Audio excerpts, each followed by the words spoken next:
はい、今日は東京都知事選の話をしたいと思います。7月7日、七夕決戦ですね。もういろんな方が今手を挙げつつある。で、20人、30人になるんだと思いますけど、民主主義ですから、いろんな方が政策掲げて手を挙げてくれるっていうのは大変結構だと思います。で、今日はですね、私も都知事の経験がありますから、東京都とは何なのか、都政は何が問題があるのかと。国政と比べてどこが違うのか、そういうお話をしたいと思います。まずですね、東京都がいかに大きいかということなんですけれども、予算の規模でいくと、8兆4350億円、8兆5000億円って丸い数字で言うと、これは国で言うとですね、ヨーロッパのスウェーデンと同じぐらいの規模なんですね。それぐらいの予算を持ってる。で、なんでこんな予算があるかというとですね、金持ちなんです。なぜ金持ちかというと、東京都に大企業の本社が集まってる。ですから、法人事業税などのですね、法人関係の税金を大企業がせっせと東京都に払う。だからお金持ちなんです。だから、景気がいいとどんどん収入が入ってくる。ところが景気悪くなって、企業がお金払えなく、税金払えなくなると、もうお金なくなりますから、景気がいい時に貯金しとく必要がある。私はもう相当の何兆円もの貯蓄をしておりましたけど、残念ながらコロナで使い果たしたようです。さて今度はどれぐらい職員がいるかということなんですけども、大体職員っていうのは3万3000ぐらいいるんですけども、あの、おまわりさんっていうのは東京都の職員なんですよ。消防の皆さんもそうなんですね。それから都営バスとか、都営地下鉄とか水道とか、いろいろな公共事業ありますね。こういうのを加えて全部計算すると、16万6千人ぐらい、17万近い人が東京都という名前のもとで働いていると。これだけ大きなところなんですね。で、今度は政治の仕組みの話をしますと、ここで書きましたけれども、日本とかイギリスとか、イギリスももうすぐ選挙ですけども、議院内閣制なんですね。ですから、岸田さんを我々が直接総理に選んだわけじゃなくて、国会議員の投票で選ばれたわけです。そういう間接的なんです。で、議員内閣制。ところが、アメリカの大統領選挙と同じで、都政っていうのは、東京都知事っていうのは大統領なんですね。私も都民の皆さんの一票で選ばれたわけですね。投票で選ばれたわけです。だから大統領選挙ですから直接選ばれたから、いや、岸田さん、あなたは国会議員に選ばれたんですよ。私は直接有権者に選ばれたんですよと、こういう自慢ができるってことなんですけど、大統領制。で、大統領制と議員内閣制の違いがあるんです。で、東京都には都議会っていうのがあります。この都議会の皆さん方も直接都民が選ぶわけですね。だから都民は一票は大統領にあたる知事を選ぶのに使う。もう一票は、地元のですね、都議会の議員を選ぶのに使うと。こういうことをやるわけです。そうすると私も胸張って自分で都民に選ばれたんだ。で、都議会の先生も私も都民に選ばれたんです。同じだよと。正当性は同じだという意味で、彼らは二元代表制っていう言葉を使うわけですね。知事もいるけど議会もいるんだよ、忘れるなって、こういうことなんです。ただそこで問題はですね、都知事ですから私は東京全体のことを考える。しかし都議会の先生は江東区から選ばれたとか、台東区から選ばれたとか、世田谷区から選ばれたとか、新宿区から選ばれた。じゃあみんな自分の地元を考えますから、区によってもう利害が違うわけです。だからその調整が非常に難しい。それからアメリカと同じですから、アメリカのバイデン大統領がウクライナ支援の予算を通そうとすると、共和党が牛耳っている議会が反対すると、こういうことありますね。全く東京都も同じで、都知事が何かやろうとしても、そんな予算承認しないよって言って議会がごねちゃうと通んないんです。だからとにかく議会対策っていうのはアメリカと同じで非常に大変なんですね。ただこれもなかなか難しくて、自分と同じ政治勢力が与党であればいい。私の時は自民党公明党が与党でしたから、ある意味で非常にやりやすかった。しかしやっぱり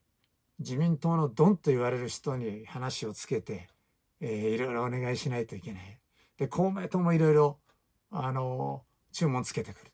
でこの議会との調整っていうのが非常に手間暇かかる。で逆に言うとですね、これやりたいよって政策掲げても 100% やれるわけじゃなくて、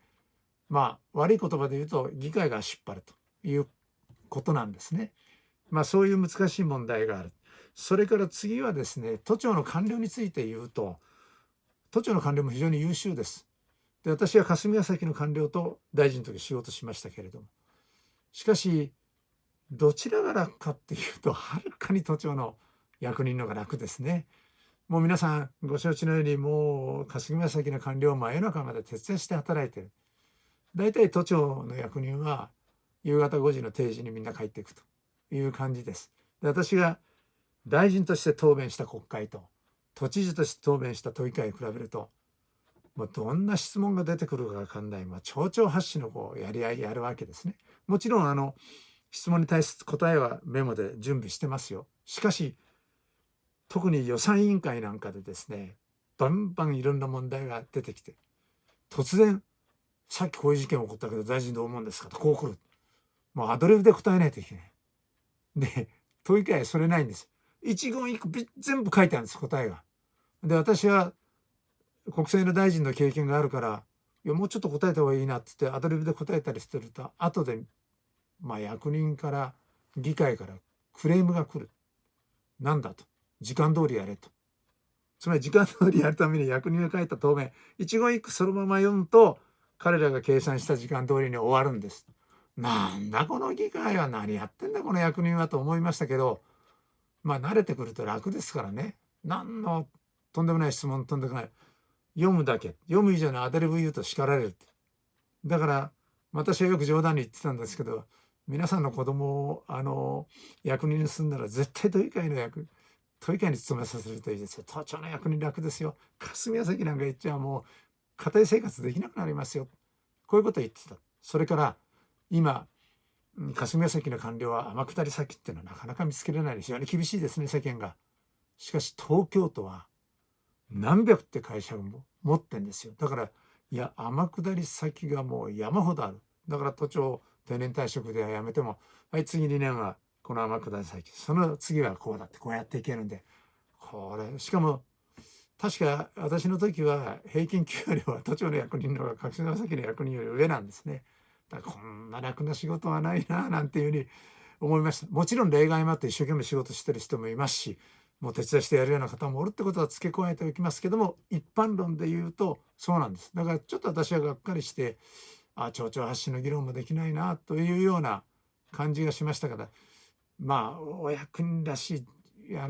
これだけ済ましゃいいんだっていうのは都庁の役人がそういう感じだなということが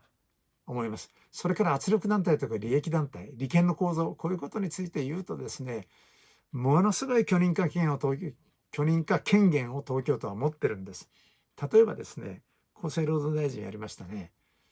東京都で誰かが病院作りたいと。いや、鈴木大臣にお願いして、ちょっとなんとか棚で早くしようと。で来ても申し訳ありません。大臣の私何にも権限ないんです。大臣の私が持ってるのは国立病院に対してしか持ってないんです。じゃあ東京都で病院作るって誰のとこ行けばいいんですか。都知事のとこ行けばいいんです。都知事が権限持ってるんですよ。だから賄賂の持って行き先は厚労大臣じゃなくて都知事なんですね。分かりやすい例で言いました。それぐらいに許認可権限を持ってて、いちいち全部都知事がやるわけじゃないですから、都庁の幹部がそういうのをやるわけですよ。そうすると都庁の幹部と大企業とかが癒着したりとかやる。でものすごい国と同じ大きな組織ですから、全部都知事が見るわけにはいきませんね。そうするとですね、やっぱり幹部の役人に任せるわけです。そうするとはっきり言って8割ぐらいはもう幹部の役人が全部決めちゃうわけですね。で全部見ることできません、都知事一人で。で、そこで変な腐敗が起こったり汚職が起こったりする可能性はあるわけです。そして先ほど言ったように許認可権限がいっぱいあるから、役人幹部の都庁の官僚とか都議会議員とか都知事とか、こういうことに、こういう人たちに対して圧力を加える、ないしは賄賂を送るっていうような、私の場合そういうことはなかったですけども、それで政策を変えようとすることがある。そして